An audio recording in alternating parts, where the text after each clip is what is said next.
I have a new video for you guys because today we are talking about Jennette McCurdy. She recently opened up about her traumatic childhood working as a star on the show iCarly.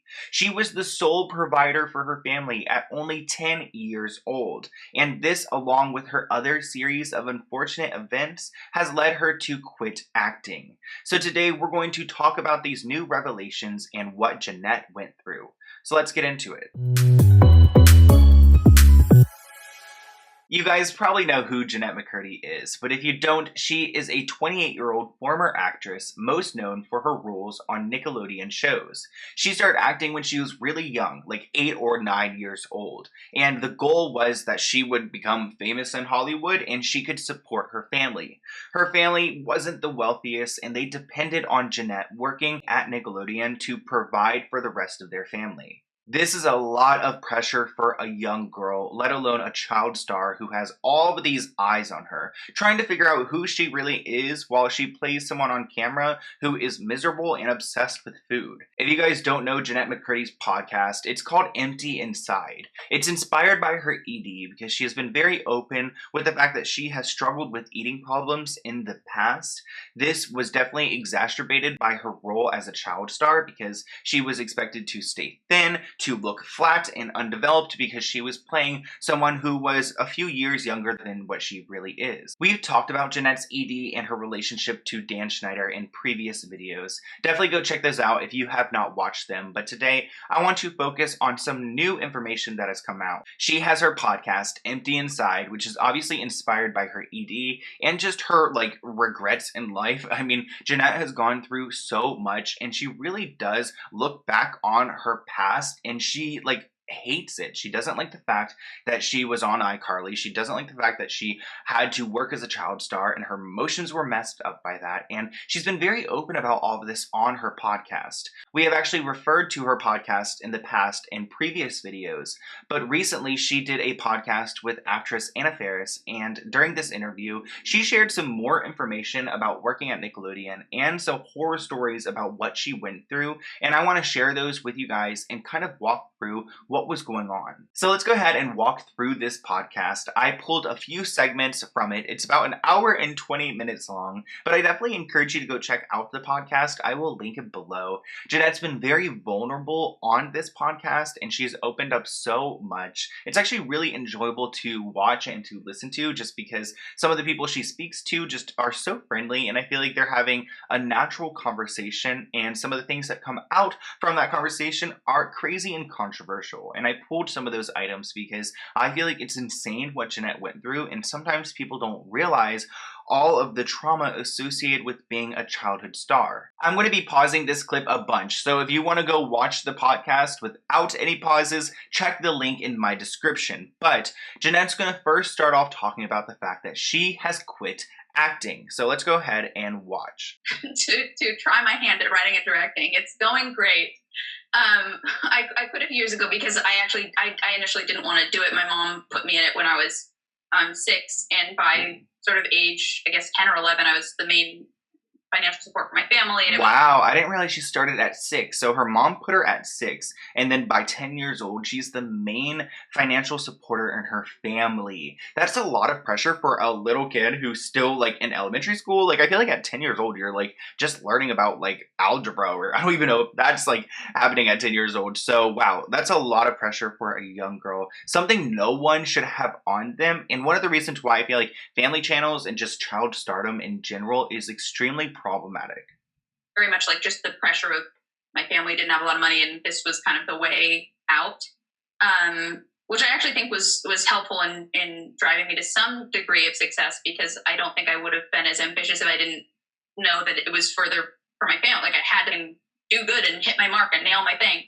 But always acting was difficult for me in the sense of the anxiety aspect, going in. Yeah, I'm sure. I mean, she's been very open about her mental health issues in the past, but I am sure that this has contributed to it, especially the anxiety knowing that you have to go in and perform for this audition to land this job so that you could pay the bills for your family, and you're not even a teenager yet. So that's insane. I would pee 15 times. I get so stressed out, my heart would just pound. I'd get so clammy. really it was kind of a battle of nerves. And I think once I started to kind of get the nerves under control was when I started to actually get some traction. But I ultimately quit after my mom passed away, because with her death kind of died a lot of her ideas for my life. And that was its own journey. And I found that bit a little bit disturbing because Jennette has been very open about her relationship with her mother, which wasn't the best relationship. Her mother unfortunately passed of cancer, but Jennette has been very open about the pressures her mother put on her to continue to perform well and to bring in the money for the family. So when she passed away, Jennette's desire to continue to work as an actress really just died off because she didn't feel as motivated as she did anymore. That pressure that her mom put on her was finally left off, and she realized that she did not like acting. Difficult one for sure. I can't imagine, though, that must have been really difficult, Jennette, of course. That's a whole different journey than I was on. Wow, actually this interview is like, it's kind of it wasn't awkward, but like you can tell the difference between like Anna's life and Jennette's life. And Anna, I don't want to say she had it easy, but she had it easier when it comes to like scoring really awesome movies and just doing really well in the industry and, you know, being a beautiful person. And Jennette actually will open up about how she was called homely and she felt disgusting as a young girl. And I actually felt like Anna felt really bad for Jennette throughout this conversation, because every time Jennette would share, which wasn't as much compared to Anna, I mean, Anna's being interviewed, so when Jennette would actually share, it was always so sad and depressing. In this part of the podcast, again, we're jumping around and around, so it's like 10 minutes later, this happens, 15 minutes later, this happens, and at this point, she's going to talk a little bit about the emotional distress that she went through while being a child star. Me acting felt like I kind of had my own emotions on the back burner as a kid. Like I think it was really detrimental to my own emotional well-being, because this character's emotions were the priority. And also I was always playing like the sad crying kid in a thing. So it would be like, oh, I don't know what I'm actually feeling, but I guess I'm a child prop this week, so I guess I'm sad now. What? So that was its own thing. Jennette mentions that she was always playing the sad and crying character, which is pretty true. I mean, Sam on iCarly was pretty depressing. The character alone had a really messed up family, and she was obsessed with food. And imagine how horrible that was for Jennette, who struggles with an ED, and she's constantly having to refer to food, like at all points. I mean, you guys remember Sam would always be obsessed with meat and with food, and at the same time, Jennette, who is playing Sam, has a major issue with food, and she's dealing with all of these issues. I just knew yesterday there were a bunch of headlines about Jennette McCurdy, and I was like, what is going on here? And usually I do listen to her podcast, and I haven't listened to it in the last like couple weeks, and when I found out that she was sharing some of this information on one of her most recent podcasts, I was so just like eager to see what she had to say, because I feel like Jennette has so much more to share about what she went through, and some of these stories we're about to go through would have like left me traumatized, so I'm sure she's still dealing with issues today. In this next part of the podcast, she's going to talk a little bit about being an actor in general, because when you're an actor, you're pretty much a prop and you just report to stage. They do whatever they need to with you, and then you're done. Job over. And Jennette felt very violated when being treated this way, especially by some sound guys, which I have a little bit more I want to talk about, but let's listen to this clip and then we'll talk. I don't think anybody talks about that. I think the fact that physically everybody's in your business touching you, like everybody in every department has to have a piece of you for them to do their jobs, of course, but still it's like you are physically not even your own.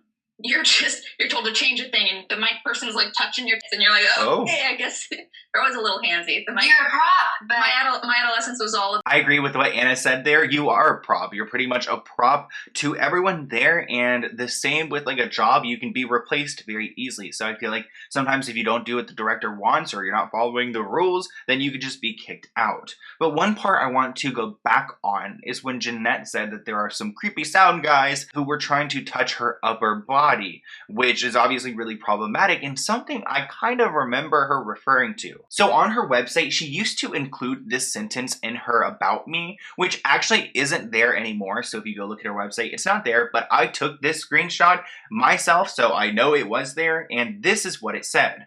I started out as a child actor, and while that experience certainly lent some psychological trauma, and in parentheses she writes, sound guys can be especially creepy. I have a feeling that a sound guy on set at Nickelodeon did something to Jennette. I don't know who this sound guy is. I tried doing some research. I couldn't really locate one. I do have some ideas though. But Jennette keeps referring to this sound guy in this interview and in her bio. So whoever this sound guy is was feeling up people like Jennette, and she's not happy with it. Neither would I be if that was my child. Like, you are putting your child around responsible adults and you expect that they're going to act responsibly, but then they end up being creepers, and then you are left with this guilt with the fact that you send your child off to this camp where they were going to be, I don't know, fondled by sound guys. Ugh, it's so sad. In this part of the podcast, Jennette's going to talk a little bit more about her character Sam on the show. And as you guys know, Sam has her crush on this show, and you know, he's way too good for her, and she's just like the ugly one. I hate to say that, but like, I feel like they definitely try to make Sam like the ugly one. Like, Carly was the A plus, and Sam was the negative B. But let's go ahead and listen to this bit because I feel really bad for her. I feel like while you're a young kid trying to develop who you are as a person, and you've got a character that is just so draining, imagine how that impacts your normal self and your own personal identity, because when you're an actor, a lot of the times these characters will influence your own sense of self. My adolescence was all about being like the lowly, hideous goblin that the handsome boy dares to speak to. Like, how I hated him with his bowl cut parted down the center for him to even look my way. He was like a hero. Did that affect how you viewed yourself? Yes. My agent, when I was 10 years old, my mom was screaming on the phone with my agent about me not getting in for an audition because of Winn-Dixie. And my agent, I literally hear her on speakerphone go, well, Jennette is not, they want a ethereal beauty. Jennette is not an ethereal beauty. She is homely. She reads homely. And I was like, okay, I guess I read homely. Guess I'm gonna go put on my children's plays pants. But it's interesting because something struck me that you said earlier about you were saying.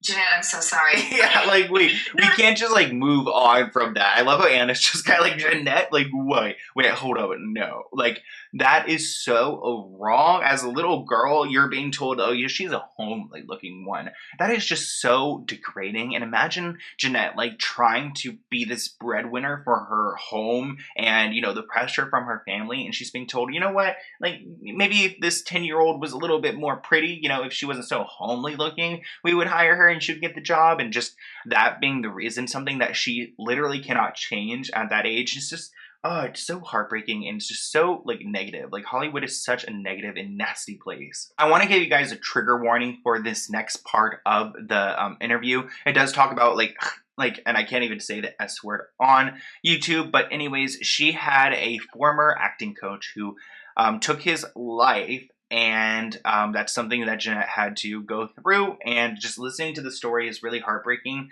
His name is Christopher. I can't actually figure out who he is. I spent like a good 30 minutes looking through obituaries and things in LA, but I can't actually locate who this talent guy is. I have a theory, I've narrowed it down to 3 people, but if you guys know more information about this, let me know, because this story is so sad. Again, here's your trigger warning. I've never worked with a coach. Have you? When I was a kid, yeah, I worked with the biggest kid actor coach in town, Marnie Cooper, and every single time she'd be like, I coached Taylor, I'm forgetting her name, Taylor Momsen from How the Grinch Stole Christmas. That was like her card. Well, Taylor would do it like this, Jennette. Sure. I was like, I'll never be Taylor. I felt bad for Marnie. I'll never be Taylor. But I didn't. I don't know who this Taylor is. I'm gonna have to Google it and put a picture on the screen. What is going on here? But here's the sad part, okay? Like that experience at all. So then I switched to a different coach who then committed. Oh God! And then I spoke at his funeral, and Jennette. and then the other coach it was like a duo coach, and the other coach said to me at his funeral, I just know you're going to book a series of unfortunate events. Christopher knew you were going to book it. I was like, what's happening? This guy killed himself. Oh my God. Obviously, that is so crazy to hear. I mean, you are at the funeral speaking for your acting coach, and your other acting coach, who was his partner, is like, oh, Chris always knew you're going to get a part in the series of unfortunate events. I was actually trying to, again, locate who this man was. I was looking up the movie of Series Unfortunate Events. I was trying to figure it out. I still cannot figure out which actor or acting coach she's referring to. But how horrible is that? I mean, it's insane to think that she went from one to another and then he's just gone. God, I wonder if she stayed with that one guy who was partners with him. I'm not sure about that. This next bit of the podcast is what pretty much went viral, and everyone is talking about how Jennette, regrets her past in acting. That's what all the headlines read. And here's a little bit that all the articles are referring to. My experience with acting is I'm so ashamed of the parts that I've done in the past. I feel, and I know how I get that this answer is like super unlikable, and it's like, oh, boo-hoo, you were famous when you were a kid, like, oh, cry me a river. But it is true to me, so it's the most I can offer. But it's like I resent my career in a lot of ways. I think like that's so insane to think, because I feel like there are so many people who look up to like Jennette and loved Sam. So to think that she regrets it so hard, it's just really sad, especially because we're watching the revival come about and we're like, we all wish Sam was there, but Sam definitely does not want to be there. I feel so unfulfilled by the roles that I played, and felt like it was the most just like cheesy, embarrassing. I did the shows that I was on from like 13 to 21, and by 15, I was already embarrassed. My friends at 15 weren't like watching this show. They're not like, oh, cool, you're on this Nickelodeon show. It was embarrassing. I'm sure it was, because honestly, I've been rewatching a lot of iCarly lately, and just like, I don't know, there are some really embarrassing moments on there, and it really is just yelling. So if you're trying to look at acting as like a career and a fine art, this show, even though it is extremely funny, iCarly is, and it's really entertaining, it's not really like enriching or challenging for an actor. And I imagine there's a very different experience to be had with acting if you're proud of your roles and if you feel fulfilled by them. But if it were a director that I really admired or somebody whose work that I really admired, then I would be so excited. If Kenneth. So this actually, I cut that part right here, but it was like a good 40 minutes in between. Anyways, actually Anna asks her, like, Jennette, what will it take for you to come back to acting? And she says it takes a really good director that she would be proud to work with. And I think that she is really flexing on the point that she would want to work with a great team, because she worked with such an awful team and such an awful person, Dan Schneider, on iCarly. If a role in a Kenneth Lonergan film came along and I was able to audition, I'd be like, oh my God, yes.